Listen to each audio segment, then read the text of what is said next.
Hello guys, अस्सलाम वालेकुम, नमस्ते and Sat Shri Akal guys. Welcome back again to our channel Pakistani reaction and spontaneous reaction. So guys, my name is Hasan And Asif I'm Omad Latif. And today's video title is going to be amazing because sir Prashant Dhawan साहब ये video बनाने लगे। China trying to take over air base in Afghanistan, ये एक latest news आई और हैरान कौन और बहुत ज़्यादा। जो है ना एक जो है ना दिल दहला देने वाली खबर आई है कि चाइना अब अफगानिस्तान के अंदर भी पहुंच गया है और वहां पे भी अपनी शायद जो है ना अपने पंजे जमाने की गाड़ने कोशिश लगा करने है। शुरू कर ओए दिए हैं। होए। तो ये बहुत एक अफसोसनाक पता खबर लगेगा सामने वहाँ। आ रही है। ये तो भाई हर कंट्री के अंदर ही हाथ डालना शुरू कर दिया चाइना ने। वही ना, बात ही नहीं आ रहा है इसका यार। मतलब मेजर साहब की बात दुरुस्त, हांगकांग, ताइवान, पाकिस्तान, श्रीलंका, हर अफ्रीका, कंट्री के अंदर ही। नाइजीरिया, अफ्रीका, पूरी स्टेट ही इन्होंने मतलब इसका मतलब है कि मेजर साहब की बात हसन दुरुस्त साबित हो गई है कि अशरफ गनी को पैसा चाइना ने दिया और वो भागा जो, और अफगानिस्तान की आर्मी को भी, ताकि पीछे से सफाया और अपना हाथ जो है ना अंदर आहिस्ता आहिस्ता डाल सके अफगानिस्तान के अंदर। तो भी देखते हैं ओवरऑल क्या सिचुएशन है, कौन सी एयर बेस लेने की कोशिश की जा रही है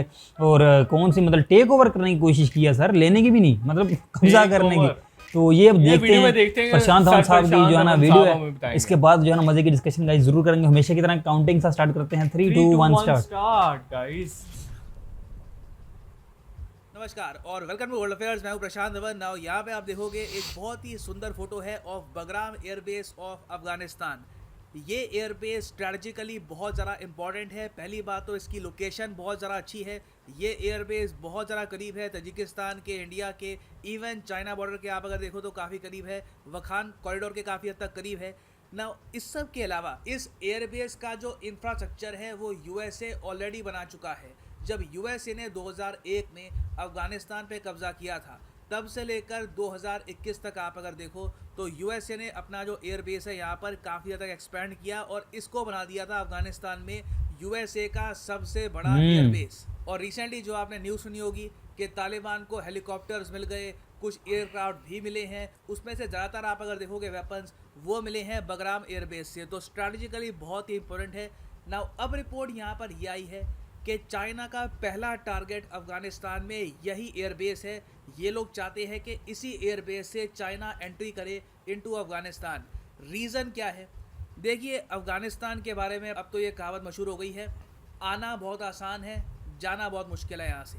तो चाइना का देखिए आप स्ट्रैटेजिक पॉइंट ऑफ व्यू से डिसीजन बहुत ज़्यादा लॉजिकल है। ये लोग कल को अपनी मिलिट्री प्रेजेंस अफगानिस्तान में बनाएंगे भी तो वो इस एयरबेस के इर्द गिर्द होगी, क्योंकि कल को अगर इनको जल्दी से इवैक्यूएट करना हो, चाइनीज़ सोल्जर्स को निकालना हो, तो इसी एयरबेस से निकाल सकते हैं, क्योंकि यहाँ पर जो स्ट्रिप है ये भारी भरकम ट्रांसपोर्ट एयरक्राफ्ट को भी कैरी कर सकती है।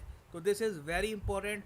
और चाइना का देखो यहाँ पर टेक ओवर बहुत ज़्यादा मैं कहूँगा करीब है, क्योंकि ये स्टेटमेंट हाल ही में दी है यूएसए की एक्स डिप्लोमेट निकी हेली ने। इन्होंने यहाँ पर ये कहा है, China trying to take over Bagram airbase in Afghanistan. Now इसके अलावा निकी हेली ने यहाँ पर यह भी कहा है कि चाइना का जो यहाँ पर लॉन्ग टर्म गोल है वो ये है कि ये लोग इस्तेमाल करेंगे पाकिस्तान को अगेंस्ट इंडिया। ये कैसे करेंगे? एक बार अफगानिस्तान में अपनी प्रेजेंस काफ़ी हद तक बना दी तो काफ़ी बार जो यहाँ पर मुजाहिदीन है ये पाकिस्तान के थ्रू अटैक कर सकते हैं भारत को। तो ये एक लॉन्ग टर्म इनका ऑब्जेक्टिव है। और निकी हेली ने यहाँ पर कैटेगोरिकली ये कहा है कि जो बाइडन को कुछ ना कुछ थोड़ी बहुत प्रेजेंस रखनी चाहिए थी अफगानिस्तान में। ऑल टुगेदर इतना जल्दी से जो पुल आउट कर लिया है, इससे हमने सीधा सीधा यहाँ पर एक वैक्यूम, एक एम्प्टी स्पेस क्रिएट कर दिया है जो चाइना आज के समय फिल करने की कोशिश कर रहा है। नाउ चाइना के इंटरेस्ट क्या क्या है अफगानिस्तान में, ये थोड़ा सा और इन डेप्थ डिस्कस करते हैं, मगर आगे बढ़ने से पहले आपसे मैं एक क्वेश्चन पूछूंगा। सिंस बगराम एयरबेस अफगानिस्तान का सबसे बड़ा एयरबेस है जो यूएसए ने बिल्ड किया था, मैं यहाँ पे आपसे ये पूछ रहा हूँ कि भारत में भारत का सबसे तवांग बड़ा एयरफोर्स कौन सा स्टेशन। है? ये है यहाँ पे आपकी Hindon option, Hindon air force station, Tawang air force station, Jalandhar air force station Hindon. या फिर Halwara air force station. Comment section में करिए आंसर। सही आंसर मैं आपको दूंगा वीडियो के अंत में। नाउ फर्स्ट ऑफ ऑल यहाँ पे आपको समझना होगा कि जो बाइडन ने रिसेंटली कहा क्या था और इसके रिस्पॉन्स में निकी हेली की जो स्टेटमेंट है ये कितनी इंपॉर्टेंट है। जो बाइडन ने हाल ही में अमेरिकन जनता को ये बताया कि देखिए हमने अफगानिस्तान से इतनी जल्दी पुल आउट इसलिए किया क्योंकि यूएस फोकस करना चाहता है चाइना और रशिया पर। ये इनकी लिटरल स्टेटमेंट थी। जो बाइडन ने यहाँ पर यह कहा कि 2001 के जो हमारे चैलेंजेस थे वो पीछे जा चुके हैं, अभी के लिए हमारे सामने हैं 2021 के चैलेंजेस। तो मेरा काम यहाँ पर अभी के लिए ये है कि अमेरिका को 2021 के थ्रेट्स के लिए प्रिपेयर करूँ। ना इस स्टेटमेंट में फंडामेंटल प्रॉब्लम यहाँ पर ये आती है कि जब आप चाइना को कंपेयर करते हो रशिया के साथ एज अमेरिका थ्रेट, तब आप ऑलमोस्ट दोनों कंट्रीज़ को एक दूसरे की तरफ पुश कर रहे हो, आप एक अलायंस खुद ही क्रिएट कर रहे हो। ये एक बहुत ही लॉजिकल बात है। डोनाल्ड ट्रंप ने ओपनली कह दी थी कि रशिया पर सैंक्शंस लगा कर रशिया को बार बार हम थ्रेट बोल कर ऑलमोस्ट धकेल रहे हैं, पुश कर रहे हैं टुवर्ड्स चाइना, और हम खुद ही यहाँ पर रशिया और चाइना की एक अलायंस क्रिएट कर रहे हैं। तो एक तो मैं यहाँ पर ये कहूँगा, बाइडेन को कोई आवश्यकता नहीं थी कि चाइना के साथ रशिया का नाम लेने की, मगर आई थिंक इनकी पॉलिसी यही रहने वाली है कि आने वाले सालों में यूएस बहुत ज़्यादा सख्त रहेगा ऑन बोथ दीज कंट्रीज। ना दूसरी प्रॉब्लम यहाँ पर यह आती है जो निकी हेली ने हाईलाइट भी यहाँ पर करी है कि अफगानिस्तान से ठीक है आप बाहर तो निकल गए, मगर आप इस तरीके से बाहर निकले हो कि चाइना अब आराम से यहाँ पे कब्जा कर सकता है और धीरे धीरे यहाँ पे अपनी जो प्रेजेंस है ये बढ़ा सकता है। और ये कैसे करेंगे? सबसे पहले जो यूएसए के टैक्स पेयर से बना हुआ एयरबेस है उसको ही कब्जा कर। अब एक टाइम पे मैं आपको ये बताऊं, आज से 1 साल पहले मैं आपको अगर ये कहता कि यूएस अपने बहुत सारे वेपन्स छोड़ के चला जाएगा अफगानिस्तान में और तालिबान की मिलिट्री बिल्कुल आपको एक मॉडर्न आर्मी की तरह दिखेगी, यहाँ पे आपको सोल्जर्स दिखेंगे with M4 rifle, night vision glasses, तो शायद आप यकीन ना करते, शायद मैं भी यकीन ना करता कुछ हद तक। मगर हम आज के समय देख रहे हैं कि ये हुआ है और कोई बड़ी बात नहीं है यहाँ पर कि यूएस टैक्स पेयर से बना हुआ बगराम एयरबेस चाइना इस्तेमाल करें इन द नियर फ्यूचर। और इससे होगा क्या? इससे लॉन्ग टर्म में ये इंडिया के इंटरेस्ट को हर्ट करेंगे। तो बाइडन ने यहाँ पे अचीव क्या किया है? एक बहुत ही इंपॉर्टेंट कंट्री से जल्दी से अपनी फोर्सेस निकाल कर अपना एक बहुत ही इंपॉर्टेंट एलाई इंडिया उसके लिए खड़ी करती है बहुत बड़ी प्रॉब्लम। और इसलिए निकी हेली ने यहाँ पर अपनी स्टेटमेंट में ये भी कहा था कि जो बाइडन की अब जिम्मेदारी बनती है कि जो क्वाड कंट्रीज़ हैं, countries like India, Japan, Australia, इनको प्रॉपरली बैक करें, क्योंकि अब यूएसए की जो फॉरेन पॉलिसी है ये इन 3 कंट्रीज़ पर ही टिकी है। इन द फ्यूचर अगर चाइना को काउंटर करना है तो वहाँ पे इंडिया जापान की कोऑपरेशन ये होगी सबसे ज़्यादा इम्पॉर्टेंट। तो बाइडन को सबसे पहले एश्योर करना होगा अब इन 3 कंट्रीज़ को कि यूएस हमेशा इनको बैक करेगा इन एनी मिलिट्री एंगेजमेंट। ना यहाँ पर आप एक क्वेश्चन पूछेंगे कि निकी हेली आज के समय यूएस गवर्नमेंट में तो है नहीं, ना बाइडन सरकार में काम कर रही है, एक टाइम पर ये यूएसए की डिप्लोमेट थी टू यूनाइटेड नेशंस, तो इनकी स्टेटमेंट मैटर करती है? तो मैं कहूँगा हाँ बिल्कुल मैटर करती है। कुछ ही साल पहले she was in a very important position, काफ़ी बार इन्होंने इंडिया को भी विजिट किया है ऑन बिहाफ ऑफ यूएस। यहाँ पे आप देख पाओगे निकी हेली और पीएम मोदी यहाँ पर मिल रहे हैं। और आज भी आप अगर देखो तो यूएस फॉरेन पॉलिसी में एक बहुत ही इंपॉर्टेंट आवाज़ होती है निकी हेली की। काफ़ी जो इनकी प्रेडिक्शंस थी अबाउट अफगानिस्तान, चाइना और इवन कुछ हद तक मैं कहूँगा अफ्रीका, वो बिल्कुल सटीक साबित हुई है। ना अगला क्वेश्चन यहाँ पर आप ये पूछोगे, ठीक है तो क्या चाइना सिर्फ भारत को हर्ट करने के लिए अफगानिस्तान में आएगा? तो इसका आंसर है ऑब्वियसली नहीं। इंडिया को चोट पहुंचाना, इंडिया को नुकसान पहुंचाना, इंडिया को उलझा कर रखना एक बोनस पॉइंट ही है। चाइना का मेन इंटरेस्ट यहाँ पर है ETIM को कंट्रोल में रखना, क्योंकि पॉसिबिलिटी अभी के लिए ये है कि इस्लामिक स्टेट खुरासान, जिसने हाल ही में काबुल एयरपोर्ट के बाहर बॉम्ब ब्लास्ट किए थे, ये यहाँ पर ETIM के साथ काम कर सकते हैं। ETIM क्या होता है? ये है ईस्ट तुर्किस्तान इस्लामिक मूवमेंट।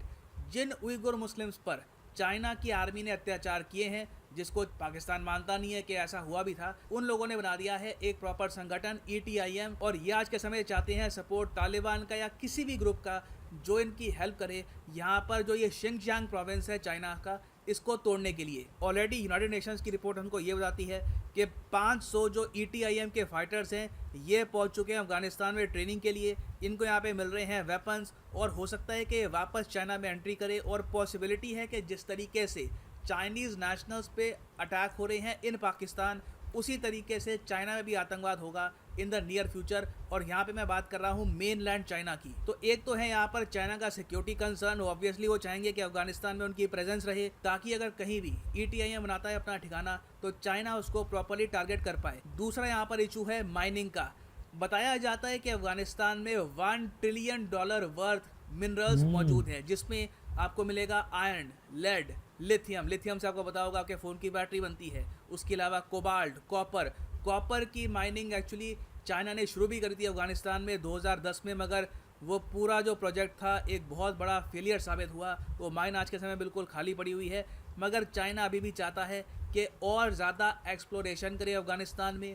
और चाइना के साइंटिस्ट ये मानते हैं कि एक्चुअली अफगानिस्तान में सबसे ज़्यादा आपको रिजल्ट मिलने वाले हैं यूरेनियम के। ये चाइना की कई स्टडीज़ बता चुकी हैं कि यूरेनियम, कोल यहाँ पे बहुत ही बड़े स्केल पर मौजूद है, बस इसकी अभी तक खोज हुई नहीं है। फिर फाइनली यहाँ पर एक और एस्पेक्ट आता है रेयर अर्थ मिनरल्स का। चाइना ये भी मानता है कि रेयर अर्थ मिनरल्स भी अफगानिस्तान में है। तो एक्चुअली चाइना के पास बहुत सारे रीजंस हैं यहाँ पर पावर वैक्यूम को फिल करने के और तालिबान के साथ कोऑपरेशन करके धीरे धीरे अपनी जो मिलिट्री है ये अफगानिस्तान में भेजने के। और देखो जिस तरीके से यूएसए ने एंट्री करी थी अफगानिस्तान में और चाइना एंट्री करेगा कम्प्लीटली डिफरेंट है। यूएसए ने तालिबान को हराकर करी थी एंट्री, चाइना यहाँ पर तालिबान के कोऑपरेशन के साथ उनसे हाथ मिलाकर, उनसे आप कह सकते हैं प्रॉफिट शेयरिंग करके धीरे धीरे एंट्री कर रहा है इन अफगानिस्तान। नाउ यहाँ पर देखना आंसर आ गया। एक बार चाइना की प्रेजेंस अफगानिस्तान में बहुत ज़्यादा बिल्ड हो गई तो उसके रिस्पॉन्स में यूएस क्या करेगा, that will be very interesting to see. खैर वापस आते हैं अपने क्वेश्चन पे, which of the following is India's largest air force base. तो सही उत्तर यहाँ पे है ऑप्शन हसन ने जो है ना इस मुकाबले को जीत लिया। ओके गाइस, इसको जो है ना तमगे जरूरत सारे तमगे जाएंगे ठीक है, और कहाँ कहाँ दिए जाएंगे ये बाद में बताऊंगा। अच्छा तो गाइस यहाँ पे वीडियो एंड हो गई है, काफ़ी जो है ना इंटरेस्टिंग और इन्फॉर्मेशन हसन लेटेस्ट मिली है कि अब अच्छा सबसे मुझे जो है ना इंटरेस्टिंग बात ये लगी है कि चाइना की स्ट्रेटजी हसन देखो कि अमेरिका अफगानिस्तान के अंदर घुसा तालिबान को डिफीट करके उनको भगा के ये घुसना चाह रहे हैं पूरा अमन तरीके से, उनके साथ हाथ मिला के उनको सपोर्ट करके, हाथ मिला ठीक है ना। जाहिर बात तालिबान को ये सपोर्ट भी कहेंगे कि आपकी इकोनॉमी को भी हम अच्छा करेंगे, आपको अब पैसों की जरूरत होगी वो भी दे सकते हैं, मतलब कुछ भी ऑफर्स उन्होंने की होंगी जरूर। ऐसे ही नहीं वो मतलब घुस सकते हो, और तालिबान ऐसे ही उनको नहीं कहेंगे मोस्ट वेलकम सर हम हार पहनाते हैं आपको कोई ना कोई अंदर वो उनको बेनिफिट होगा बिकॉज वो बगैर बेनिफिट चाइना कभी नहीं आता। और इनका सबसे बड़ा जो बेनिफिट होता है पैसे कमाना, पैसे कमाना भाई, पैसा का चक्कर सर आपने देखा माइनिंग उन्होंने मतलब सबसे पहले अड्डा बनाना चाहते हैं, जो अमेरिका ने अपने पैसों से अड्डा बनाया हुआ है, उनके जो टैक्स पेयर्स हैं, आम पब्लिक जनता, उनके पैसों से जो सबसे पहले कब्जा उस पे करना चाहते हैं। और स्ट्रेटजी यूज करो, अगर निकलना पड़े तो वहां से बड़ी आसानी से निकल सकते हैं, वहां पे हैवी किस्म के एयरक्राफ्ट्स भी लैंड कर सकते हैं। ऐसा बड़ी अच्छी मुझे स्ट्रेटजी लगी इनको, लेकिन यार ये बहुत गलत हरकत होगी अगर ये अपनी उस जो है ना प्रेजेंस को इंडिया के अगेंस्ट या किसी भी कंट्री के अगेंस्ट यूज करेंगे। इस चीज को हम वैसे ही स्ट्रांगली कंडेम करते आ रहे हैं शुरू से, किसी मतलब ये करेंगे किसी मतलब कंट्री को हक नहीं है कि वो जो है किसी दूसरे कंट्री के खिलाफ साजिशें करे, किसी दूसरे कंट्री में जाके मतलब बेशक वो इंडिया करे, चाइना करे या पाकिस्तान करे, किसी को मतलब जो नहीं करनी चाहिए, मैं मानता हूँ। लेकिन मिनरल्स हसन काफी उससे फायदा ले सकते हैं, $1 ट्रिलियन हसन, ठीक है ना। इतने मिनरल्स यहाँ पे मौजूद हैं और यूरेनियम का इन पे ज्यादा फोकस इनका है, ठीक है ना, कि यूरेनियम को निकालना चाहते हैं वहाँ से जो चाइना के साइंटिस्ट हैं, मतलब आगे मतलब हर किस्म से वो अपना फायदा ही सोच रहे हैं, किस तरह फायदा हो जाए चाइना को, चाइना कह रहा बस इकोनॉमी हमारी स्ट्रॉन्ग हो जाए, हम किस तरह इकोनॉमी इतनी स्ट्रॉन्ग है, बट इसके बावजूद उनका जो हिस्सा है ना वो पीछे नहीं हट रहे यार, मतलब हमने और आगे और आगे और आगे और बस आगे जाना चाहते हैं वो सर, क्या बात है। तो यही सीन मतलब काफ़ी जो है ना इन्फॉर्मेशन अच्छी मिली है इसके अंदर से, जो हमें इस वक्त नहीं ऑलमोस्ट पता लग रही थी। पाकिस्तान मीडिया पर तो बिल्कुल इस तरह की चीज़ें आती ही नहीं है कि ये सारा कुछ चलने लगा है, कुछ होने लगा है, मतलब ये हमारी जो ना उन्होंने फ्यूचर प्रेडिक्शन की है, वैसे ये अभी कंफर्म नहीं है। ये इंडिया की जो मतलब सॉरी यूएस की जो एक्स डिप्लोमेट है, ठीक है ना, उन्होंने मतलब ये प्रेडिक्शन की है कि ये सारी जो है ना काम चल रहे हैं और हो सकता है फ्यूचर के अंदर चाइना ये अड्डा ले ले। और बिल्कुल अच्छी इन्होंने प्रशांत धवन साहब ने बात की है कि हम आज से 10 साल पहले ये भी प्रेडिक्शन नहीं कर सकते थे कि तालिबान इतना स्ट्रॉन्ग हो जाएंगे, इतने वेपन्स उनको मिल जाएंगे। इसी तरह अभी कुछ लोगों को ये बात मजाक लगेगी, यार चाइना कहाँ से आएगा, अब तालिबान ने इतनी मुश्किल से उनको भगाया, अब चाइना को कैसे, लेकिन कुछ भी हो सकता है। खैर बिल्कुल स्ट्रेटजी आप चाइना की देखें, वो अमेरिका से बिल्कुल अमेरिका से बिल्कुल अपोजिट स्ट्रेटजी यूज करके वो आ रहे हैं, और ये मुझे लगता है आराम से आ भी सकते हैं। और ऊपर से जॉन बाइडेन साहब ने कह दिया कि रशिया और चाइना, हाँ उनको अपना मतलब एक किस्म का दुश्मन शो कराया, और दुश्मन शो कराने का मतलब लिटरली यही होता है कि दुश्मन आपस में मिल जाते हैं। फिर अगर ये अलाय हो जाते हैं तो रशिया का आपको पता है इतना जबरदस्त उनके पास वेपन्स हैं और उसी के साथ हर चीज है, हाँ वो तो फिर चाइना अमेरिका को जरूरी होगा कि वो इंडिया के साथ अलाय करे, पर इंडिया नहीं पड़ेगा बिकॉज वो इंडिया रशिया का भी फ्रेंड है, मतलब काफी हालात खराब हो सकते हैं। जापान जो है वो कर सकते हैं, काफी कंडीशंस पे खराब भी हो सकती हैं, इसलिए भी मतलब अमेरिका को भी सोच समझ के अपनी जो है ना फॉरेन पॉलिसी बनानी चाहिए, और अपने बयानात जो देते हैं इनके प्रेसिडेंट उनको भी सोच समझ के देनी चाहिए।